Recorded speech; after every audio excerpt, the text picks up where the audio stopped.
कहानी है, गरीबी एक अभिशाप। एक नाला जो कभी नदी हुआ करता था, साफ पानी से लबालब भरा हुआ अस्थायी पुल था जिससे होकर लोग आया जाया करते थे। ये हमारे मायके के रास्ते में पड़ता है। हमारे दुनिया में आने से पूर्व तक वो नदी ही थी। मेरे जन्म के समय भी उसका अस्तित्व कायम था। एक दो बार बाढ़ भी आई थी, जिसमें बहुत जन धन की हानि भी हुई थी। ये नदी लखनऊ में कुकरेल के नाम से जानी जाती थी। फिर बाढ़ की समस्या को देख उस पर बंधे का निर्माण कर दिया गया। बरसात के मौसम में कभी अच्छी बारिश होने पर उसमें पानी आ जाता था। कम बारिश से वो सूखने लगा। देखते देखते एक साफ सुथरी नदी कीचड़ से सनी बदबूदार नाले में परिवर्तित हो गई, और उस नाले के दोनों किनारों पर कुकुरमुत्ते की तरह झुगी झोपड़ी उगाई। कुकरेल नाले के नाम से उसका नया नामकरण भी हो गया। फिर उन नाले ने कई किस्सों को जन्म दिया। आसपास में अच्छे इलाके थे, जहां पर ये झुगी झोपड़ी वालों की औरतें जाकर काम करने लगी। हमारे यहाँ भी वहीं की एक काम करने आती थी। हम उन्हें चाची कहते थे। माँ से उम्र में काफी बड़ी थी, मगर उनके 2-3 बच्चे मुझसे भी छोटे थे। उनके 2 बच्चों की शादी भी हो चुकी थी और वो नानी दादी भी बन गई थी। हम और दीदी इस पर अक्सर बात भी करते थे। मम्मी से इतनी बड़ी है फिर भी उनके बच्चे मुझसे छोटे कैसे।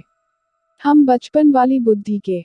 दीदी थोड़ी बड़ी, वो कहती होते हैं इन लोग के ऐसे ही पढ़े लिखे नहीं होते हैं ना, तभी तो 10-12 बच्चे होते हैं, इसीलिए तुमसे छोटे हैं। दीदी ने समझा दिया और मैंने भी समझदारी से फिर दोबारा ये सवाल नहीं किया। समय चक्र बढ़ता रहा, मगर नाले के किनारे की जिंदगी तो मानो ठहर गई थी। हमारे यहाँ काम करने वाली चाची अक्सर मम्मी को फुसफुसा कर कुछ किस्से बता जाया करती थी। हम भी बचपने से यौवन की दहलीज पर कदम रख रहे थे। मम्मी मेरी सहेली बन गई थी, क्योंकि दीदी तो बाहर पढ़ती थी, वो बस छुट्टियों में ही घर आती थी। दीदी तो मात्र 12 साल में ही बाहर हॉस्टल में रहकर पढ़ने चली गई थी। मम्मी मेरी खुली सोच की थी। हम बहनों को कभी भी लड़की होने का आभास नहीं होने दिया। खूब आज़ादी के माहौल में हमारी परवरिश हुई, इसीलिए 15-16 साल तक मम्मी मेरी अच्छी दोस्त बन चुकी थी। स्कूल की हर खबर, चाहे वो लड़कों से ही जुड़ी क्यों ना हो, हम मम्मी से शेयर कर लेते। कहने का मतलब ये कि नाले में बसी जिंदगी के कुछ किस्से अब हमें भी दबे शब्दों में सुनने को मिल जाया करते थे। ये किस्से भले नाले से होते थे, पर उनका नाता बड़े घरों से होता था। कई लड़कियां बिन ब्याही माँ बनी थी। कई शादीशुदा औरतें कितने बूढ़े और उम्रदराज लोगों के हवस का शिकार हुई थी। कुछ लड़कियां और औरतों की इस वजह से जान भी गई थी, क्योंकि बड़े घर के लोग इज्जत आबरू को कभी दांव पर नहीं लगाते। वो नाली में पैदा हुई लड़कियों की इज्जत लेने का काम करते हैं, इज्जत देने का काम नहीं। अक्सर सुनने में आया करता था कि आज किसी लड़की ने जहर खाया, तो कभी किसी औरत ने फांसी लगाकर जान दे दी। सब उनका नाले में जन्म लेने का नतीजा था।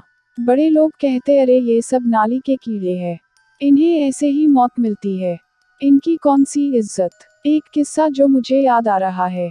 एक बार इसी बस्ती की एक लड़की कई दिन तक गायब थी। बाद में उसकी लाश उसी नाले में मिली थी।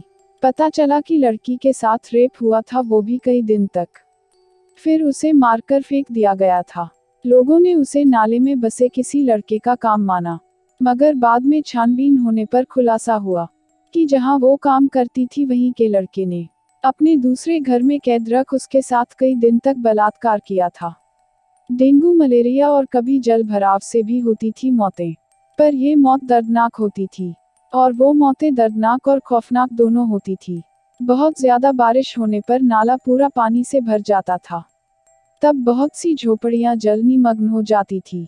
तब वहां के लोग ऊपर बंधे पर शरण लेते हैं। कई बार इसमें भी हादसे होते थे। एक बार तो हमारे यहाँ काम करने वाली चाची की 4 साल की पोती भी नाले में बहकर मौत की भेंट चढ़ चुकी थी। हर दिन ही कोई ना कोई किस्से सुनने को मिलते थे।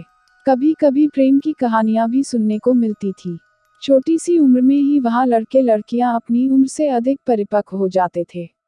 शायद यही वजह थी कि वहां शादियां भी छोटी उम्र में हो जाती थी। जब मेरे चाचा चाची जाड़ों की छुट्टियों में घर आते तो मम्मी चाची को ये सब बताती थी। तब मैंने एक बार मम्मी से पूछा भी था उसकी मम्मी, क्या नाले के किनारे रहने वाली औरतों लड़कियों को नाले की बदबू नहीं आती? जो लोग उनसे बाकी काम करवाने में छूट मानते हैं, घर के बहुत अंदर तक नहीं आने देते, फिर वही लोग उनके शरीर को कैसे छू लेते हैं? मम्मी मुझे हक्का बक्का होकर देखती रह गई थी। 17 साल में इस तरह के सवाल की उन्हें उम्मीद नहीं थी। फिर उन्होंने ये कहकर टाल दिया कि अभी तुम छोटी हो, पढ़ाई में ध्यान दो। मेरी जिज्ञासा को देखते हुए उन्होंने मुझे थोड़ा बहुत समझाकर संतुष्ट करने की कोशिश भी की थी, मगर मैं बहुत समय तक इस सवाल से जूझती रही कि हम लड़कियां कब छोटी रहती है। उन्हें तो बहुत ही छोटी उम्र से अच्छे और बुरे छुअन का एहसास होने लगता है। कितनी भी ठोस धरातल पर कदम रखें, मगर कुछ ना कुछ कीचड़ उन पर फिर भी पड़ ही जाता है। आज भी वो नाला विराजमान है, और उधर से गुजरते वक्त यही ख्याल आता है कि ना जाने कितने किस्से अभी बनेंगे इस नाले के। अब हमें वहाँ के किस्से नहीं पता चलते, क्योंकि अब हमारे यहाँ वो चाची काम करने नहीं आती। उसी नाले के किनारे बने घर में अब वो जीवन के आखिरी दिनों का इंतजार कर रही है। नाले के किस्से नाले में ही दफन हो जाते हैं। क्या ये किस्से कभी खत्म भी होंगे?